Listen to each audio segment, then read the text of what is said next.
жұмыртқа қолжетімді және пайдалы тағамдардың бірі. Дегенмен оның сыртқы қабығы да өте пайдалы екендігін ескермей, адамдар жай тастай салады. Бүгінгі видеода мен жұмыртқа қабығын қолданып 3 аптада қалайша әжімдерді кетіруге болатындығы жайлы айтатын боламын.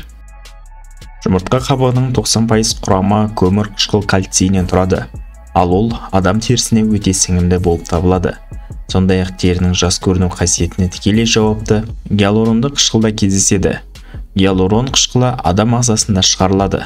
Ол тері астында ылғалды ұстап, терінің бұзылмай, жақсы сақталуына жауап береді. Бірақ адам қартайған сайын гиалуронның жұмыс істеуі нашарлай береді. Осы маңызды қышқылдың жұмыртқа қабығында кездесуі адамға оң әсер береді. Сондықтан көптеген тәжірибе нәтижесі жұмыртқа қабығынан жасалған масканы аптасына 15 минуттан 2 рет бетке жаққан жағдайда майда әжімдердің жоғалып, бет терісі тартылатындығын анықтады.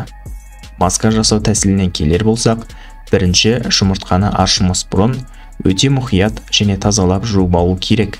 Кейін ашылған қабықты біраз уақыт кептірген соң балғамен өте ұсақтап ұрылады.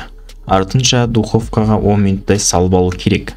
Дайын болған соң үгіндіден 1 шай қасығын алып, өзге ыдысқа саласыз және оған 1 стакан су, 2 шай қасық лимон шырыны, 2 шай қасық сүт, 4 шай қасық күріш ұны, 1 шай қасық бал саласыз.